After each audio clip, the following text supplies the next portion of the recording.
नमस्कार, मैं हूं राम प्रकाश गौतम और स्क्रीन पे देख रहे हैं कि मैं उड़ीसा हाई कोर्ट का एक जजमेंट ओपन कर रखा हूं। उड़ीसा हाई कोर्ट का ये जो जजमेंट है, पहले एक समरी में बता दूं फिर डिटेल में बात करते हैं। इसमें क्या हुआ है कि जो इनवॉइस है, टैक्स इनवॉइस और जो ईवे बिल जनरेट हुआ, इस दोनों के अमाउंट में डिफरेंस हो गया, यानी कि क्लेरिकल मिस्टेक हो जाता है। उस क्लेरिकल मिस्टेक के लिए जब हाई कोर्ट में असेसिंग ऑफिसर के द्वारा पास किए गए ऑर्डर को चैलेंज किया जाता है हाई कोर्ट में, तो हाई कोर्ट ने फिर से रिकंसीडर करने के लिए एओ के पास केस को भेज देता है और इस केस को बंद कर देता है, इस फाइल को। तो आज हम डिस्कस करते हैं messrs Jena trading company versus GST officer के लिए, और ये है WPC नंबर 10627 और 2022 का। अब इसमें क्या है केस, ये समझिए। जस्टिस इसमें है B.R. सारंगी और जस्टिस M.S. रमन। ऑर्डर आया है 23 मार्च 2023 को। क्या है इसमें समझिए, हम लोग डिस्कस करते हैं। जो मैंने येलो कलर कर लिया है वही इंपॉर्टेंट है, इसको समझते हैं। The petitioner has filed this writ petition seeking to set aside the impugnant demand and form GSTR DRC 07 under Annexure 7 and 8 respectively, and request the attachment to the petitioner's bank account under Annexure 9, and the allow the petitioner to file a reply to the so called notice under Annexure 6(3). ये तो annexure इन्होंने दिया जो court में किस तरह से क्या क्या एनेक्ट किया है, उसमें क्या क्या किस नंबर पे है, तो वो ये डिटेल दिया इन्हें, जो पेनल्टी वगैरह लगा। अब केस जो है उसको समझिए। इसमें केस क्या कहता है कि पेटिशनर ने जनरेट किया एक टैक्स इनवॉइस, जिसको इन्होंने कोर्ट के सामने एनेक्जर 1 में पेश किया है। हमें एनेक्जर पे ध्यान नहीं देना है, हमें फोकस करना है पॉइंट पे। टैक्स इनवॉइस जो जनरेट हुआ वो हुआ 1,97,047 रुपीज 86 का। यहाँ पे देखिए 1,97,047 रुपया 86 पैसा का टैक्स इनवॉइस जनरेट होता है। उसके बाद व्हिच इज टैक्सेबल, क्लियर, ये टैक्सेबल है।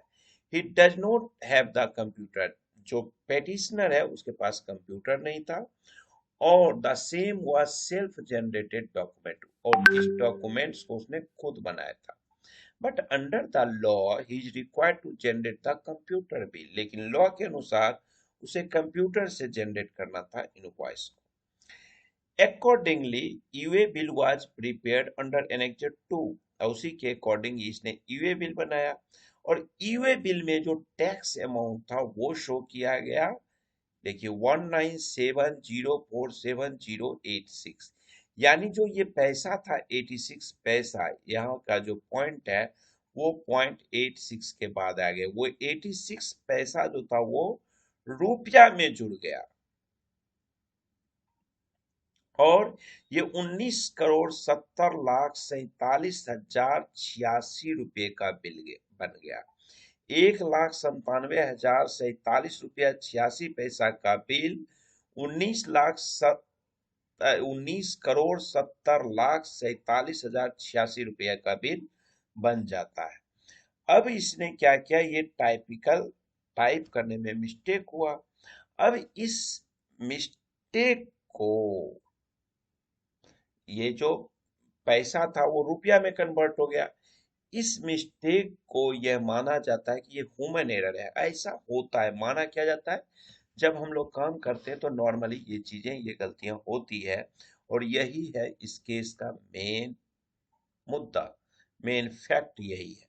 अब इसमें क्या होता है, इसमें जब असेसमेंट किया जाता है तो असेसमेंट ऑर्डर जो है as per under section 74 of the Odisha GST act, इनको एक DRC 01A for the cause of less filing of return for the period of 1920 1920 का ये केस था। इसका कॉज बताता है कि भाई आपने रिटर्न कम क्यों पे किया, कहाँ लाख में बिल है और करोड़ों में हो गया यूए बिल, तो वहां तो मुश्किल हो ही गई।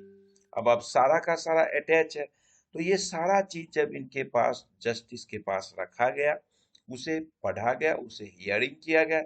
हियरिंग करने के बाद, सुनने के बाद, जो लॉ असेसिंग अथॉरिटी ने पास किया ऑर्डर, उस ऑर्डर के बिहाफ पे जजमेंट जो जज देते हैं वो क्या देते हैं, ये ध्यान से समझिएगा। ये 6th नंबर जो पॉइंट है, having hear learn counsel for the parties and after going through record, this court finds that in the tax invoice the amount has been mentioned rupees 1,97,047 rupees and 86 paisa, whereas in the e-way bill, यानी कि court ने जो court के सामने documents present किए गए, वो record के अनुसार उसने पाया कि टैक्स इनवॉइस 1,97,047 रुपीज 86 पैसा का है, जबकि ई वे बिल क्या हो जाता है 19,70,47,086 रुपीज।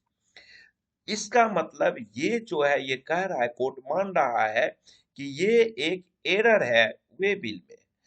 अब which may be constitute to be an human error, clear है। if this fact will be brought to the notice of the assessing authority, इस फैक्ट को अगर असेसिंग ऑफिसर के नॉलेज में लाया जाए तो इसको अकॉर्डेंस द लॉ कंसीडर कर सकता है असेसिंग ऑफिसर, और वो एक सही असेसमेंट ऑर्डर पास कर सकता है कि क्लेरिकल मिस्टेक है। As a consequence thereof, the assessment order under Annexure 7 is hereby quashed, and the matter is remitted back to the assessing authority to reconsideration in accordance with the law।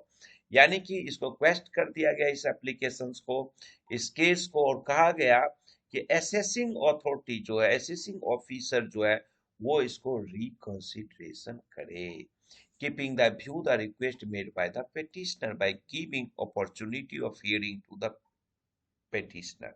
petitioner को आप time दीजिए, उसकी सुनिए और उसको reconsider करिए, और यहाँ पे with the above observation the writ petition stand disposed of, और इस केस को वहीं पे, इस पिटीशन को खत्म कर दिया गया। यानी कि अगर ऐसा कुछ होता है, देखिए हाई कोर्ट का जब कोई ऑर्डर पास हो जाता है मेरे दोस्त, मेरे भाई, जब जजमेंट हाई कोर्ट का पास हो जाता है, तो भले वो all countries sorry all states में, कंट्री के, इंडिया के ऑल स्टेट्स में अप्लीकेबल हो ना हो, but you can give a reference of this judgment of Odisha high court, आप दे सकते हो।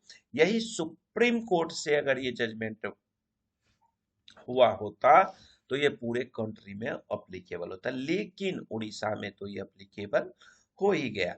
लेकिन बिहार, यूपी, बंगाल, दिल्ली, हरियाणा, पंजाब, कश्मीर, ये सारे के सारे लोग इसका रेफरेंस दे सकते हैं, और अगर ऐसी कभी गलती होती है तो इस जजमेंट का रेफरेंस दे के आप अपने को सेव कर सकते हो। तो दोस्तों, ये जजमेंट बड़ा इंपॉर्टेंट था आप लोगों के लिए। ये क्लेरिकल मिस्टेक होती ही होती है, 100% होती है। और ये सॉफ्ट कॉपी अगर आपको चाहिए इसका, तो ये मेरे टेलीग्राम चैनल पे अवेलेबल है, यूट्यूब और मेरे व्हाट्सएप ग्रुप पे भी अवेलेबल है। आप टेलीग्राम चैनल पे आसानी से डाउनलोड कर सकते हैं। तो इस वीडियो को मैं खत्म करता हूँ, इजाजत दीजिए। आपका भाई राम प्रकाश, थैंक यू, नमस्ते।